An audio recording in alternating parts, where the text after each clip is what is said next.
All right, now we should be live. All right. Can everybody hear me okay?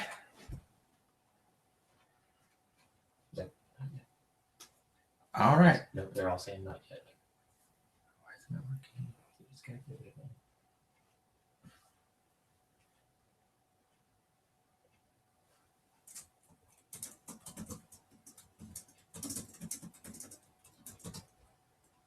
One person sees you.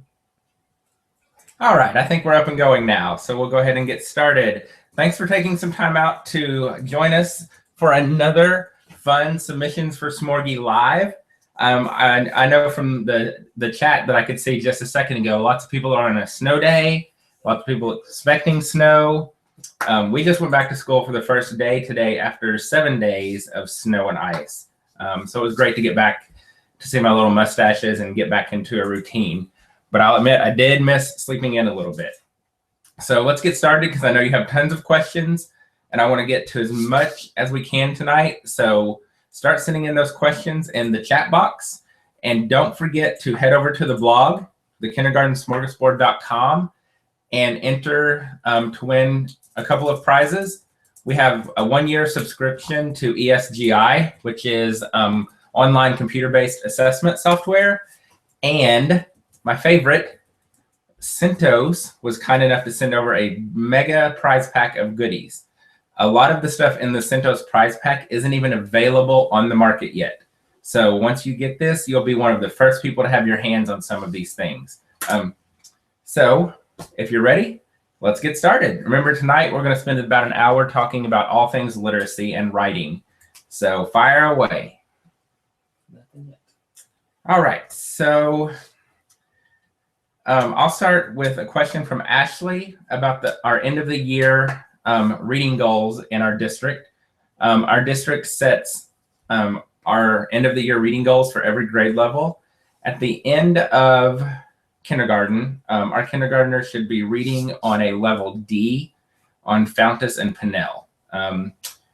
Right now, half of my kids are reading at a B or a C.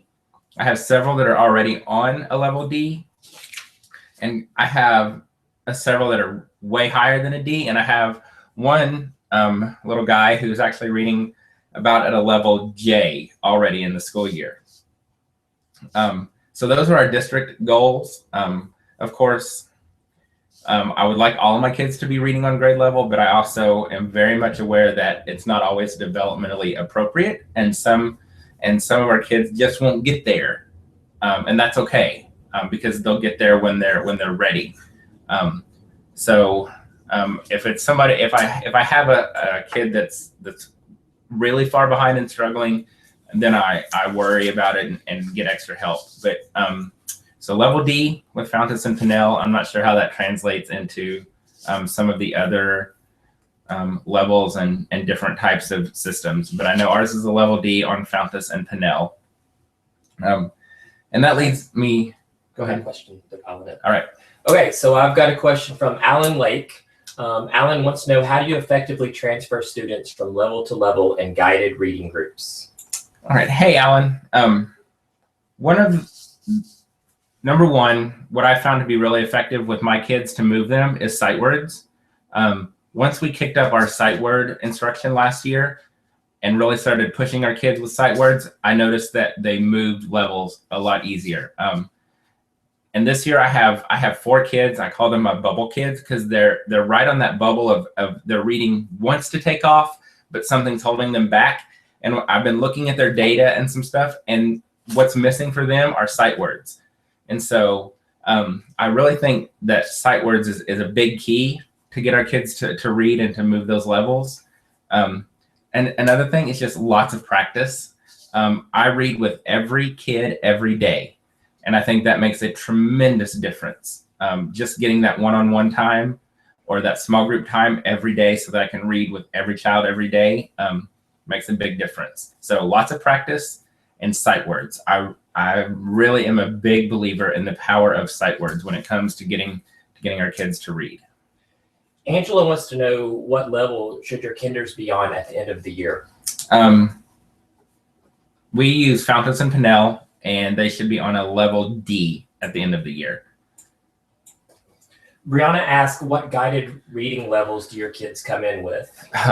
When they come in, I have a range of kids who don't know their name to kids reading on grade level on day one.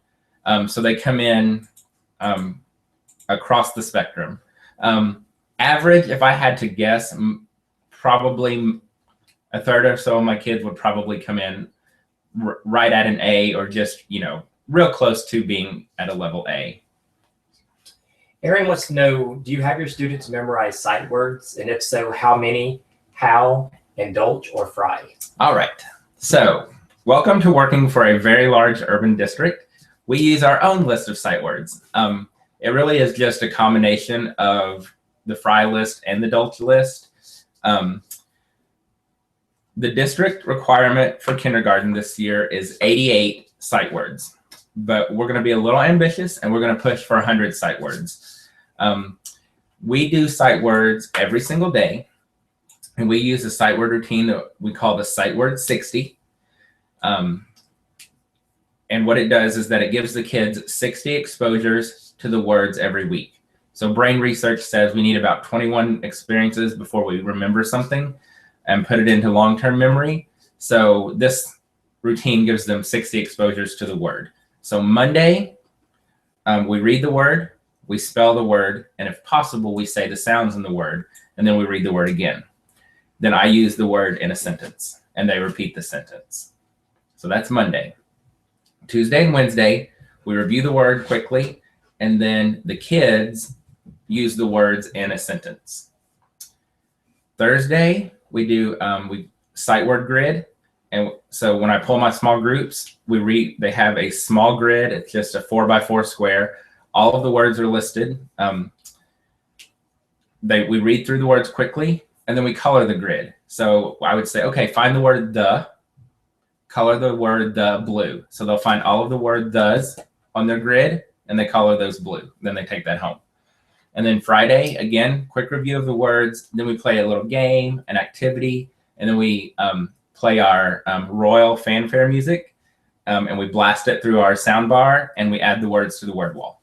So that's how we do sight words. And you can go to the blog and search sight word 60, and you can see all of that spelled out for you. Jennifer wants to know, do you do all of your own guided reading? Yes, it's just me in the classroom. I don't have an aide or an assistant or anything. So I'm doing all of the guided reading by myself. The reason I'm able to read with every child every day is because I have 13 kids. So having a very small class allows that one-on-one time. I do have two little guys who get pulled out in the afternoons for an extra 30 minutes of RTI, but I still do guided reading with them every day. So it's just me doing guided reading. Trina wants to know, how do you challenge the one student who is on a level J? Good question. He challenges me, really. Example, we started dinosaurs today, and he was rattling off names of dinosaurs and facts about dinosaurs so fast that I was like, dude, I'm going home, and you're in charge of dinosaurs for the next 2 weeks. This is probably the smartest little guy I've ever worked with, and I would be confident putting him up against most third graders. So what I've done with him is that I started giving him actual storybooks. And he reads that book, and then we talk about it. We work on his comprehension a lot. That's where I'm challenging him, is comprehension. But his comprehension is still very strong. I've toyed with the idea of trying maybe a magic treehouse book with him. Really think he could pull it off. And another thing that he has done on his own, which I find fascinating, is that he will spend some of his time, instead of being with me in guided reading and centers, and he'll go work with other kids who might need some extra help to master some skills. So, and I think that's big, is that if you have kids that are really, really that high and doing okay, allowing them to be a peer tutor is phenomenal.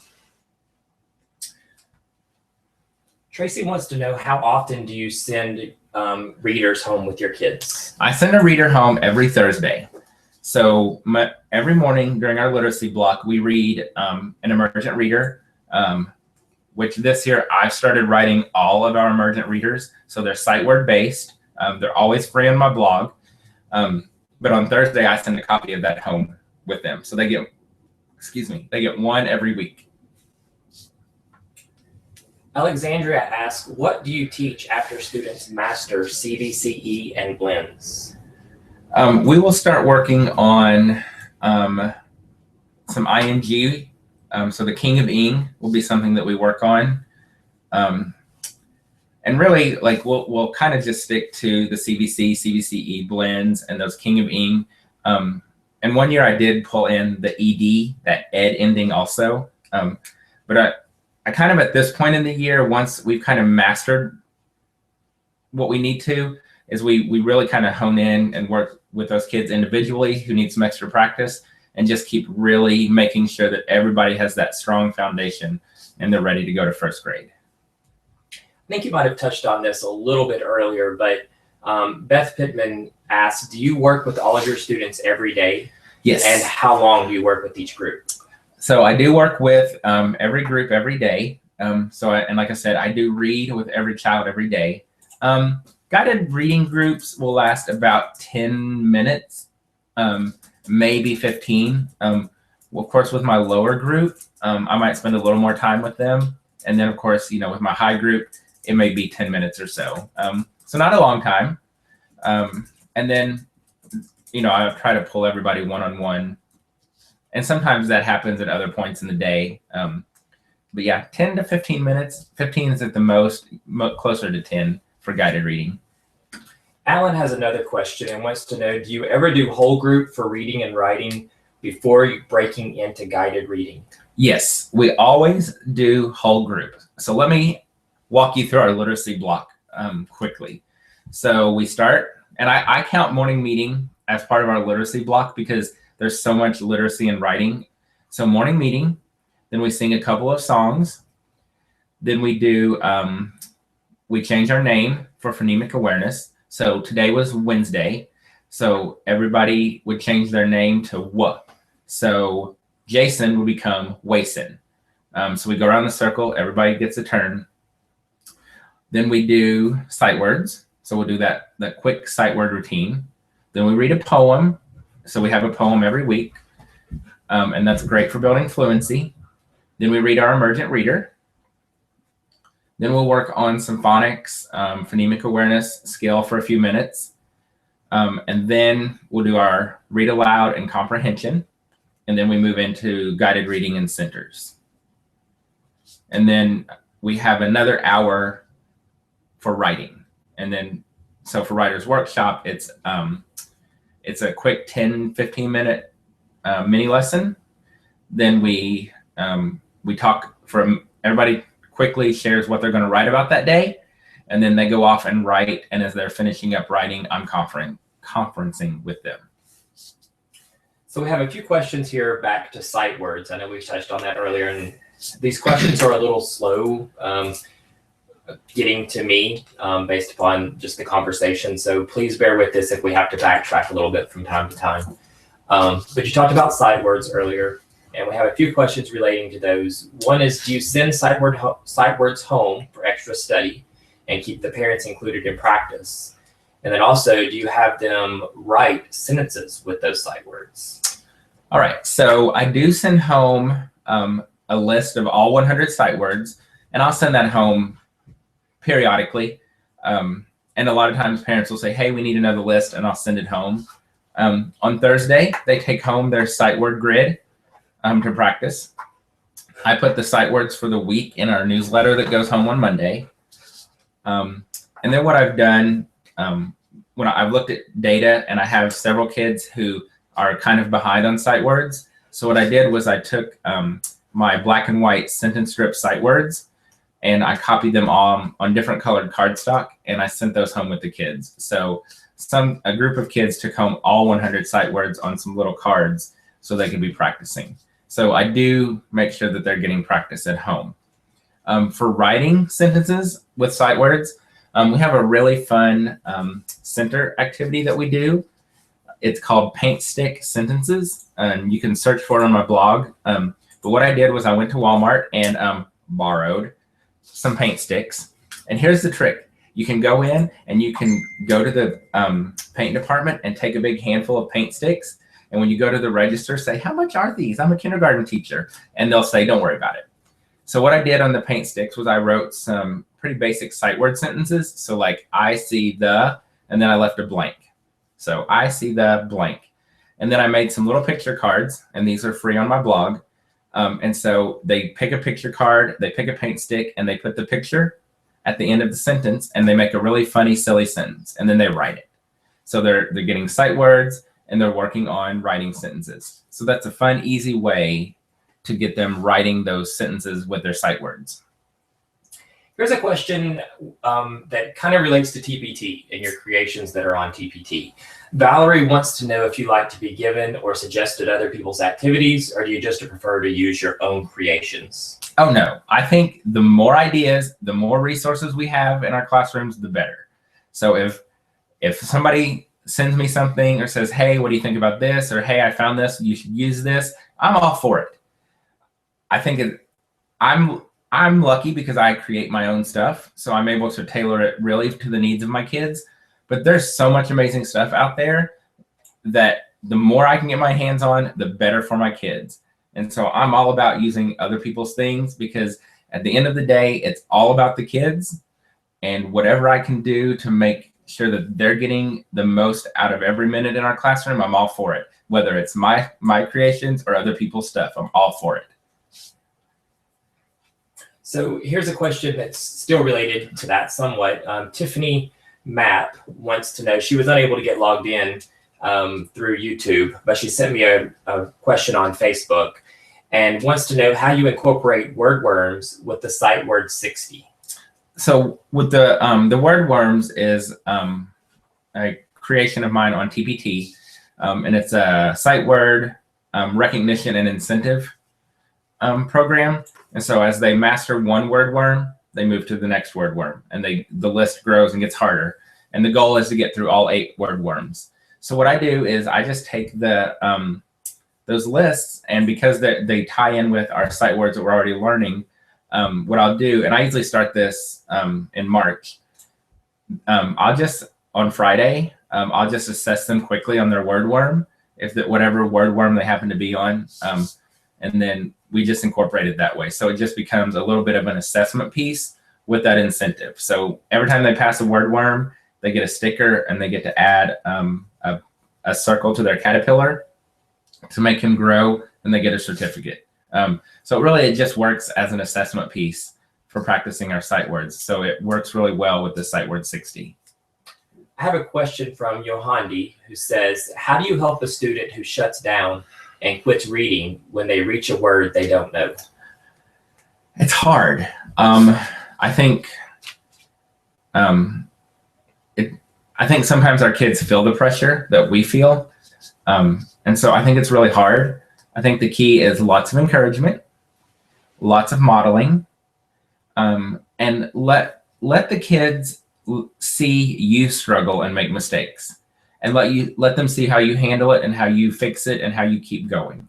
Because I think it's human nature that, oh my gosh, I can't do it, it's going to be wrong, and so I'm not going to try. So I think our kids need to see us trying and failing, even if it's on purpose, to see how we handle it and how we move on.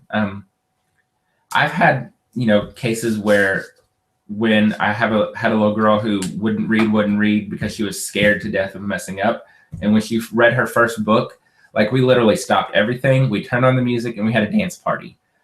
So we celebrated that milestone for her and built some of that confidence. So build the confidence, lots of encouragement, lots of practice and modeling, and then let them see you mess up. And as you model that, oh my gosh, I made a mistake, here's what I'm going to do. Do that out loud thinking, and really let them see that it's okay to try and mess up, because really we can't learn if we don't make mistakes. Kelly Porter has a question and wants to know, do you do any book studies? And if so, are they dictated by school? In the past, I've had a couple of book studies dictated by schools. We did one on poverty a couple of years ago, which was really good.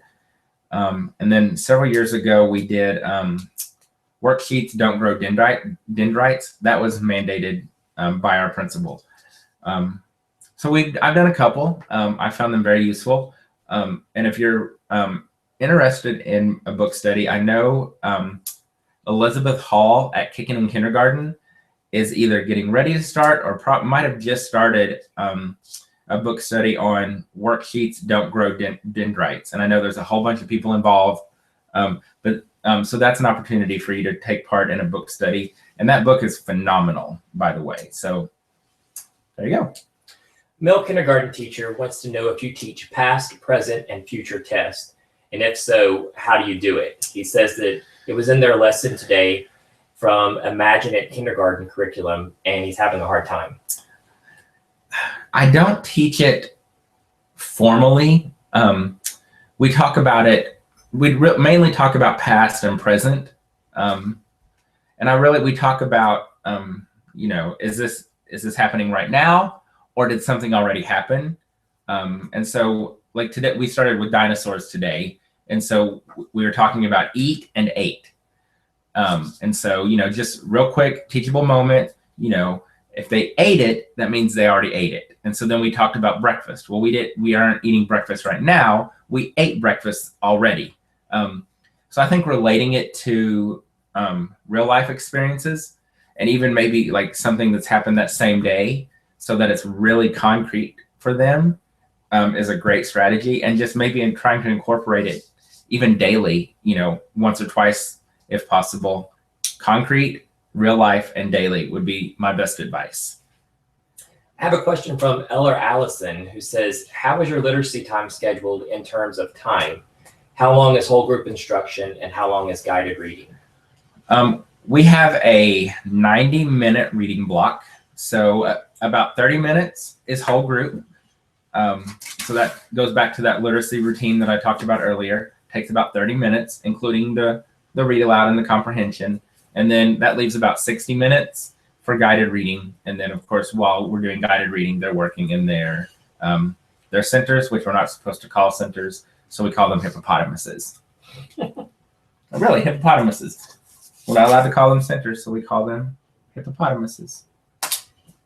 So Carrie Robbins wants to know if you use a specific writing program. All right, so for writing, we do Writer's Workshop. So it's a 10-15-minute mini lesson. Then we do a quick share out about what we're going to write about that day. And then the kids go off and do independent writing because most of your Writer's Workshop time should be them writing independently. Once they're off and started writing, I'll walk around the room quickly and just once again say, hey, Jamie, what are you writing about today? Just to get them to tell me one more time. And if I think about it, I'll have a little piece of paper with me and I'll kind of just jot down what they said they're going to write about that day. So when I conference with them, I can see them, like I can remember, well, Jamie said he was going to write about dinosaurs.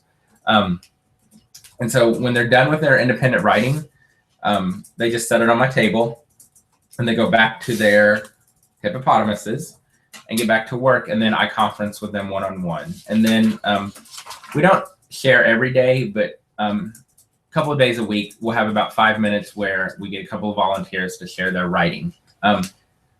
If you are looking for something to get you started with Writer's Workshop, Lucy Calkins is great. She's a phenomenal. Check out her books on Writer's Workshop. But if you're looking for something that's even more kindergarten friendly, check out Writing Throughout the Year. It's from Deanna Jump and Dee Dee Wills. It's on TPT. It's a great resource to get you started. Really kind of walks you through everything. So highly recommend that. Nanette says, which curriculum do you use for ELA? Our district purchased Journeys. And that's about all I'll say about that because we don't use it. We are lucky we have our principal. He's very cool. And he's like, use it, don't use it. He's like, I don't care. The district has given us permission to use it as a resource not as our guide. So it's not even in my room. So, but we have it. I just don't use it. So, sorry, I'm backing up here to another question. Well, while he's looking for a question, don't forget, head over to the blog, thekindergartensmorgasbord.com, and make sure you enter to win 1 year for ESGI or your the CENTOS Mega Prize Pack that we'll send out. Lisa wants to know if during your guided reading groups, do you do word work then or guided readers only? Both. So we do sight words quickly. And what I do is when I'm planning my guided reading lesson is I go through the books, the guided reading book, and I'll pull out a couple of sight words. And I'll look for any vocabulary words or tricky words that we want to focus on. So that'll take about a minute or two. So it's a quick sight word, quick vocabulary. Then I have an introductory statement for every book. So it would say, this book is about Clifford the Big Red Dog and the trouble he gets into. And then they read. Everybody reads, whisper reads, and I'm listening and working with each kid as they're reading. Then at the end, we'll do a little comprehension. And then we do writing and a little word work. So we might write the sight words for that day. Today, I worked with a couple of my girls on the SH words. So I would say shop, and they wrote shop on their little dry erase board. And then we'll do a little bit of writing. And usually it's a sentence frame that ties into the book. So our book today was a little girl showing off her new clothes. So the girls were writing about if I got something new, I would want. So we kind of do it all in guided reading, but majority of the time is reading and working on reading strategies. But sight words, word work, and sentences are in there too. And if you want, you can, on the YouTube channel, there are a couple of videos of my guided reading lessons, so you can see it all in action. Erin says that their curriculum seems super restrictive and she doesn't really feel like she can use units on holidays. How do you incorporate your holidays? Well, like I said, we're pretty much free to do what we want. Our district puts out pacing guides for every 9 weeks. So the pacing guide tells us what skills we have to teach that 9 weeks, but we're free to teach it however. So one easy way to pull in holidays and themes is through your centers. So if you can't do, a whole unit on St. Patrick's Day, you could have St. Patrick's Day centers. And then, of course, you can make informational books work with holidays. Like right now we're doing dinosaur unit, and most of our learning the next 2 weeks is going to be all dinosaurs, but we're able to tie it into literacy. And even some math, because we have dinosaur story problems we're working on. So, and it drives me crazy when people say that they have restrictive curriculums, because those decisions really impact our kids so negatively. But try to pull it in as much as you can. Literacy is a great way to pull in themes and units and holidays. Big fan of reading, read alouds that are theme based, unit based. So go for it, pull in those books, and then centers, another easy way to pull in that fun holiday stuff. Rebecca wants to know if you use the same book all week in guided reading, and if so, do your kids not get bored? She says hers whine if they have to do the same book the next day. We use the same book every day for the whole week. My kids, maybe they just love reading. I don't know. Maybe they're scared of me. I don't know. But I don't have, luckily, anybody whining or being bored. Maybe my kids are just a little different. But we say, you get what you get and you don't throw a fit. So they kind of know that, hey, I'm going to have to read this book. I think it also helps. We do have a little incentive in our classroom.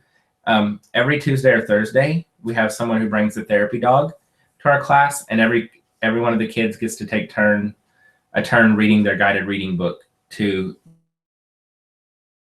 I think that because it gives them a little motivation to learn that book and to want to keep practicing it. Shirley asks, do you use Michael Haggerty for phonics awareness, or do you use another program? I've never heard of Michael Haggerty for phonemic awareness, but we don't have a program. We have, like I said, we have Journeys as our reading basal. But what we do, it's about 3 to 5 minutes every day, and they're just different little activities. So like I said, we do the change our name every day. We might be segmenting, blending. It's just little activities every day. I don't follow a specific program. Again, our district pacing guides kind of tells us this 9 weeks, you need to focus on these things. So that's really what I follow, but no specific program. Karen wants to know if you do daily 5. It's what I do is like a modified daily 5. So we have the read to self, we have the library, and in the library they can also read to someone. They have a friend in the library they can read to, or they can read to their stuffed animals. We have write the room and listen to reading. So we have those. I don't have a dedicated writing center. Writing and sight words and phonics and phonemic awareness and all of those things are included in our literacy tubs that they work on during centers. So it's somewhat of a daily 5, but it's modified a little bit. Karen said they just started using Letterland. Have you ever heard of that? I've never heard of Letterland. I have to look that up and see what that's all about. I'm very curious. Rebecca wants to know, what do your kids do when they finish centers? We don't. The way I have it set up is that every kid they can choose between 2 centers. So they might go to technology, or they can go to their literacy tub. And within technology, they have iPads, computers, or QR codes. So they've got lots of choices. And then their literacy tubs, there are 9 tubs for every group. So the pink group has 9, the purple group has 9. Within each tub, there's 1 activity. So let's say I'm in the pink group and I'm done with the iPad. I go to my my pink literacy tub, pick one of those tubs, and I do whatever's in that tub. If I finish that, I can do it again. I can put it up and get another pink literacy tub, or I can go back to technology. So they never really finish. They might finish one activity, and when they finish an activity, they can go pick another activity within their center. So lots of choices built in, so they never really run out of things to do. So Alan's getting ready to start student teaching next fall, and wants to know if there are some helpful tips about emerging herself into preparing teaching literacy.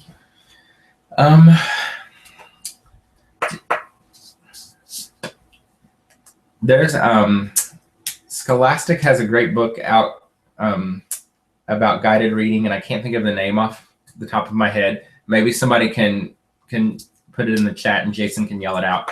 But that's a great book to start with. Really do some research and get familiar with guided reading. I think that's one of the hardest things for teachers to figure out and to get used to is guided reading. It took me years to finally to feel confident with my guided reading groups. Last year, our district kind of mandated what our guided reading groups should look like. And I'm normally not a rule follower, not a, you have to do this, I'm going to do it. I'm not that kind of a guy. But actually when they came out with this guided reading plan, it actually worked really well. It made a big difference for me. And so I feel very, very, very confident in my guided reading abilities now. But as somebody who's getting ready to student teach, my big thing is to really get as comfortable as you can with guided reading. That would be my biggest advice. Something about guided reading is probably the most challenging and intimidating part of teaching. Karen says that you're maybe thinking of Jan Richardson, the book. For guided reading? Yes. Maybe, that might be it. So yeah, Jan Richardson guided reading. I'm sure if you go to Amazon and search for it, you'll find it. The Next Step to Guided Reading by Jan Richardson. There you go. The Next Step to Guided Reading by Jan Richardson. Woohoo! Thanks, Tracy. And then you go. And then Alan, I have, like I said, I have several videos on my YouTube, guided reading lessons. So that's my best advice is study up on guided reading. Valerie asked, have you ever had a student with ADHD or a student above grade level?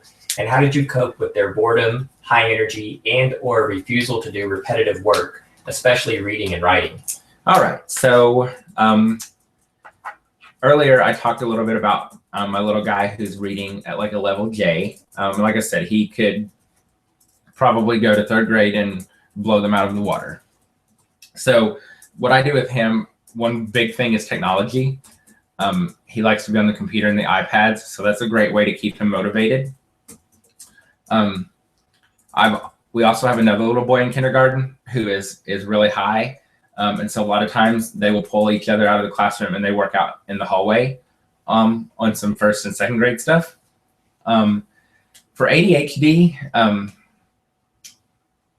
one thing that I've done in the past is exercise balls, and I let a little boy sit on the ball because he's able to bounce and move the whole time. That was phenomenal for him.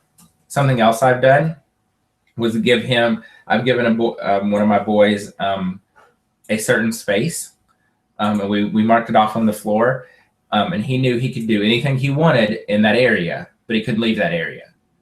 So he was able to walk around and move and wiggle and get some energy out in his area, but he knew he couldn't leave that area. And that way he was still able to move and do what he needed to do, but he wasn't all up in somebody else's business. Another recommendation, and I'm going to ask Jason to stand up and hand me this thing, is one of these called a hockey stool. And it's designed with this bottom. It's a rubber bottom, and it's slightly rounded. And so they can sit on it, and it wobbles, but it won't fall over. Now, I sit on it, and I can totally make it fall over. But I've used these in my classroom a lot. And the kids, it's worked really well for those ADHD kids, and nobody's fallen over. Now, if they flip it upside down and sit up here, they'll fall over. But yeah, highly recommend this. You can get them on Amazon. You can look up hockey stools. Debbie Clement at Rainbows Within Reach has a lot on her blog, on her website, about the wobble stools. So that's a great thing for those kids with ADHD. Alan has another question. How often do you allow your students to free read? And is it a book outside of their achievement? I allow my kids to free read every day. So in the morning, when they finish writing in their morning journal, they get a book and read. They can pick a book from our classroom library, and then I have a bunch of books out for our theme or our unit. So they free read every day. Then, hey, what's that? And so then maybe we'll have a special visitor in a little while. And then during center time, when they're in the library or read to self, they can pick any of the books from our classroom library. I'm all about free reading. I think we have to let our kids read what they want to read. Even if they pick a book that they can't read the words, as long as they're enjoying that picture book and enjoying those pictures and telling the story, that's amazing. The more that we can get them to love reading and the more fun it is for them, the more they're going to want to read for us. So I'm all for free reading. We go to the library every week, the school library. They get to check out a book. I'm all for it. The more free reading, the better. Colleen Kinders says that her district recently adopted the Tools of the Mind curriculum. They adopted it last year, and it focuses on self-regulation, and they do everything with partners. Do you have any ideas or ways to do some of your centers as partner activities? I think a lot of my centers, you could easily just have two people working together. my little friend Dog Pound will work with another one of my friends a lot. So I think almost all centers lend themselves to partners. So instead of just working by themselves, I would just have them doing it together. They could check each other's work. They can take turns. If they're sorting something, they can take turns. I think anything, just having them working together. I mean, the more the merrier. What apps do you have your students use in the technology centers? So one of the big things we do in the technology are QR codes. And so I have them differentiated. So some of my kids may have QR codes for letters and sounds. Some of my kids have QR codes where they're blending. So they have to read the word and color the picture on their paper. Some of my kids are doing CVCE QR code activities. So that's a big one for technology. Some of my favorite apps, Montessori Words is a phenomenal app. I think it's $2.99 in the App Store, and it can do CVC words and blends, so you can differentiate it. And what it does is a picture pops up, they touch the picture, and it says mug, and then they have to move the letters to spell mug. And when they get it right, it won't let them get it wrong. So if you put ud, it's going to throw the D out until you get the G. Then it gives them about 10 seconds where some stars pop up, and they can use their fingers to draw with the stars. So they have a little bit of an incentive. Montessori Words is a good one. Sight Word Ninja is another one. It's free. My kids are obsessed with anything ninja. So this one, the words kind of pop up on the screen, and it says look. And when they see the word look, they swipe it, and it makes like a hi-ya sound, and the word falls apart. So Sight Word Ninja. Letter School, if you have little guys who need some extra letter recognition and handwriting. So those are my three big ones for technology. So QR codes, Letter School, Montessori Words, and Sight Word Ninja.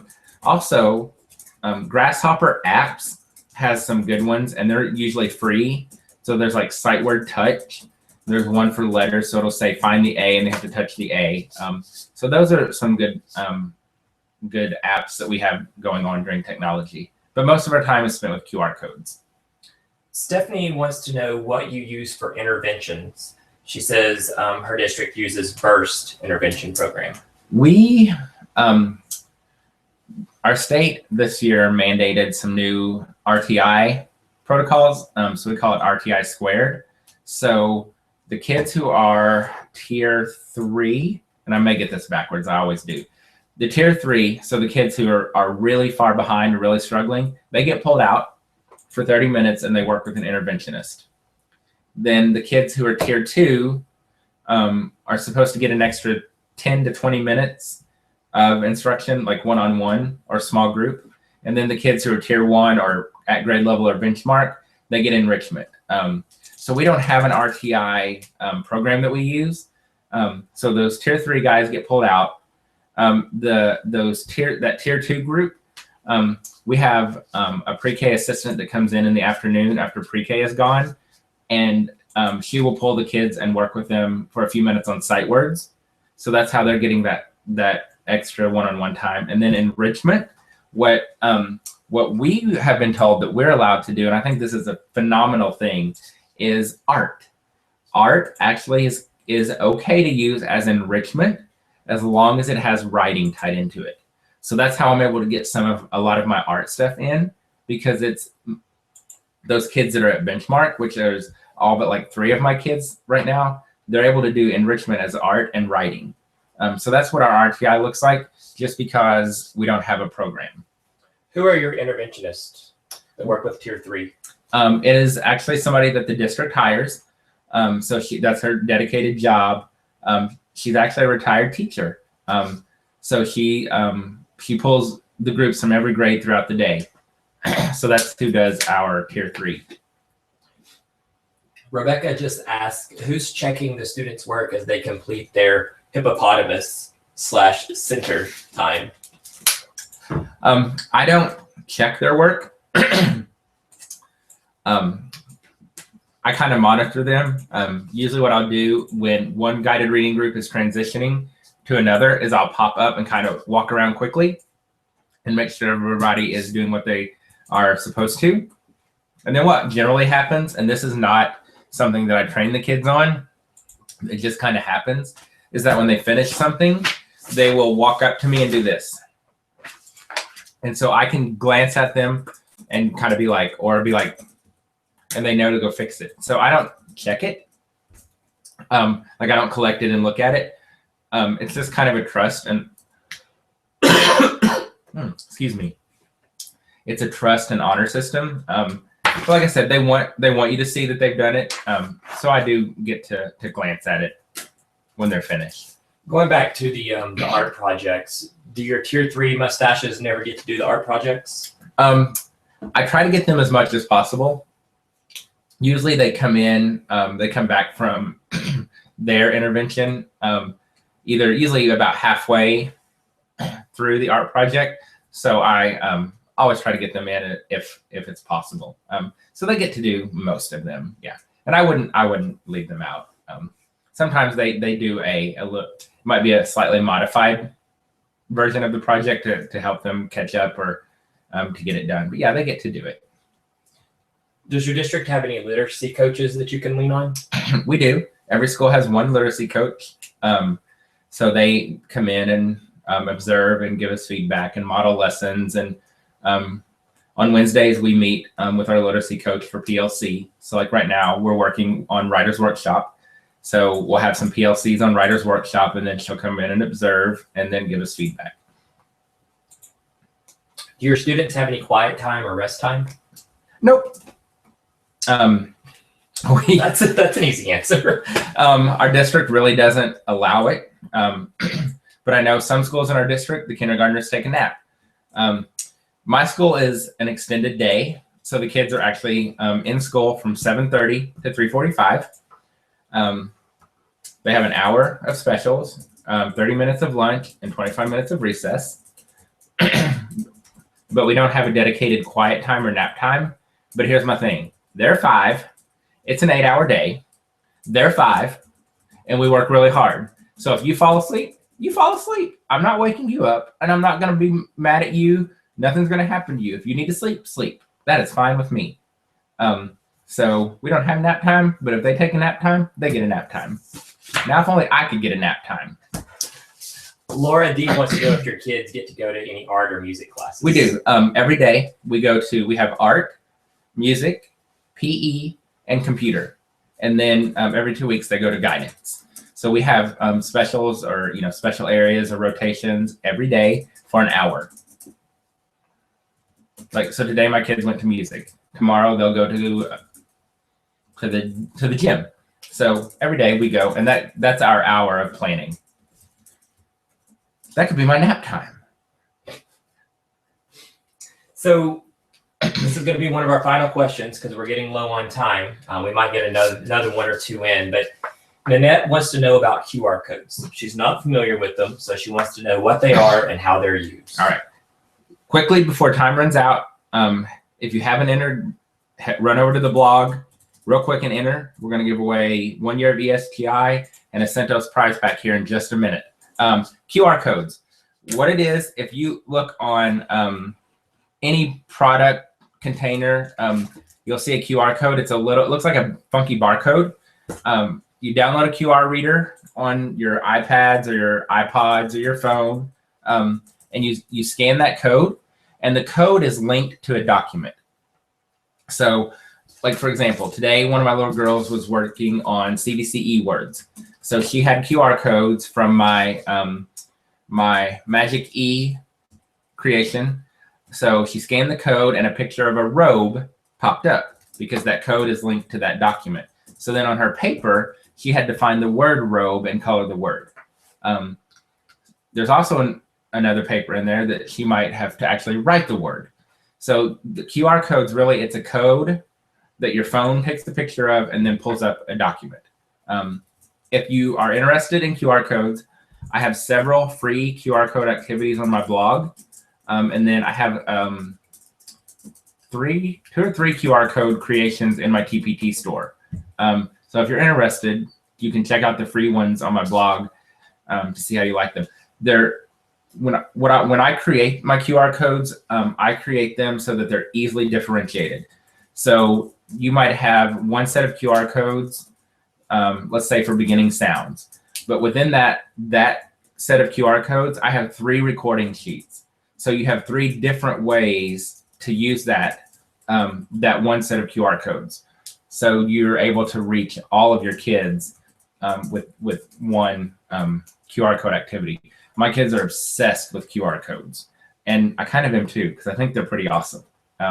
So check them out on my blog. Trust me, your kids will love them. All right, we've got about 9 minutes left. Are we ready to do the giveaways? Yes. So I'm going to get ready to go ahead and do the giveaways. Hey, don't forget that Teachers Pay Teachers is having a sale. So you can head over to Teachers Pay Teachers and get everything on sale. So everything in my store, and I think pretty much every store on the site, is 20% off. And then if you use the code SUPERHEROES, you get another 10% off. And that's today and tomorrow. So if you're looking to do some shopping like me, go for it. So Yes, Jeff first. Yeah. All right.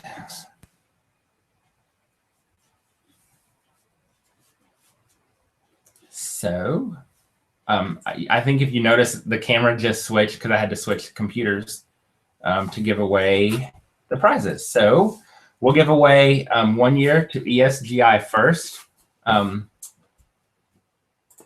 If you don't know, you can go to esgisoftware.com. It's an online computer-based software assessment. It's a $200 value. If you're interested, you can go to my blog, go to the resources page and click on the ESGI logo, and you can sign up for a 60-day free trial. And then if you love it, which I know you will, trust me, Mr. Greg says so, you can you can subscribe for the year, and if you do it through my blog, you get a $40 discount. So it seriously will save you so much time. So instead of it taking me 3 or 4 days to do report card assessments, with ESGI, it takes one day, and I'm done. We also use it to do our weekly common formative assessments. So you can create your own assessments, but there are already assessments for every Common Core standard. So definitely check out ESGI software.com. So the winner of ESGI is Kathy Lewis Noble. So here's what I need you to do, Kathy. Your email starts MKE Noble. Kathy Noble, you need to say something to Jason in the chat or shoot me an email, gregsmedley@gmail.com, so we can get you set up with your ESGI subscription. So Kathy Noble, you are the winner of ESGI. So congratulations. Make sure to say something to Jason in the chat and then shoot me an email so we can get you your ESGI. Now, y'all know I love me some CentOS. So every month when we do this, I'm going to do my best to get some of these great companies to hook us up. So I contacted my friends at CentOS and said, hey, we're going to do this. Can you send us something to give away? So they sent over this box, and I'm not kidding you. Some of the stuff in the box is not even on the market yet, but you will be able to get your hands on it if you're the winner. Now, but I thought, well, if CentOS is sending over a box, we need somebody really special to deliver our CentOS. So Y'all ready to meet my new friend, Smorgie?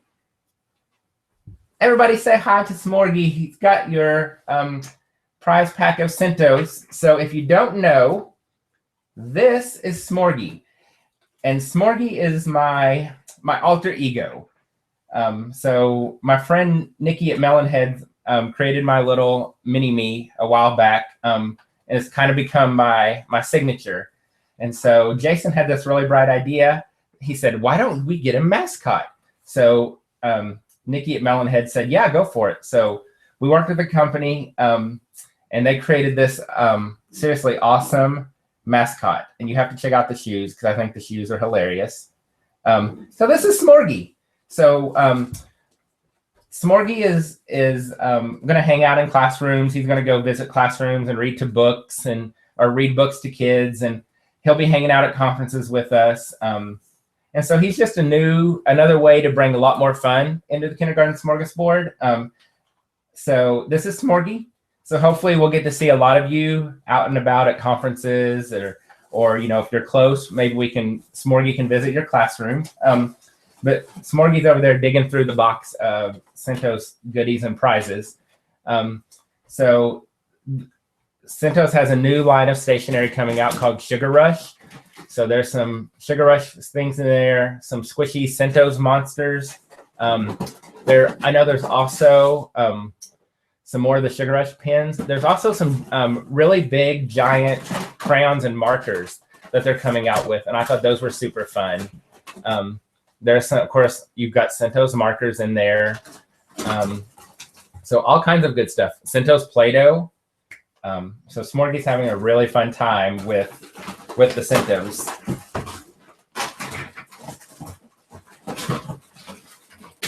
So there are some of the new chunky crayons and markers, which I think are phenomenal. And I think you think about our little guys, you think those big chunky markers and crayons will be phenomenal. All right. So, all right, Smorgie, say bye. So I have to say, I'm pretty excited to have my own mascot. That box arrived last Friday, and I couldn't open it until Jason got home.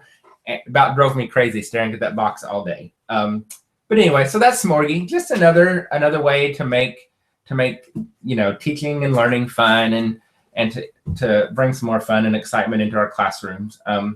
So the winner of the Centos prize pack is Carla Cundiff. Your email, Carla, is bcc_Carla. So Carla, congratulations. You won that whole box of Centos goodies.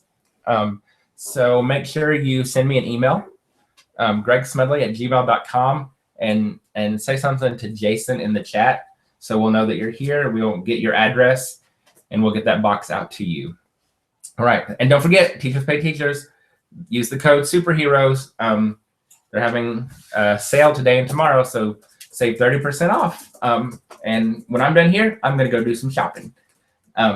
So big shout out, big thank you to our friends at ESGI. Be sure to check them out, esgisoftware.com. And of course, our friends at Centos for sending over that awesome prize pack of Centos goodies. And of course, we have to give Jason a big shout out for being our moderator and helping us out. So thank you for joining us. Lots of great questions. I hope that y'all got some good ideas, some good tips. Hope you had a little fun. I know somebody was making popcorn earlier, so I hope you enjoyed your popcorn. And we'll do this again next month. And I think maybe next month we'll do math. So thank you so much. If you ever need anything, if I can ever help you in any way, feel free to email me, gregsmedley@gmail.com. Remember, we're all in this together. And at the end of the day, it all comes down to what can we do to help our kids succeed and to be the very best that they can be. And it really is, it's all about the kids. So thank you. Everybody have a great night. And I will talk to you all soon.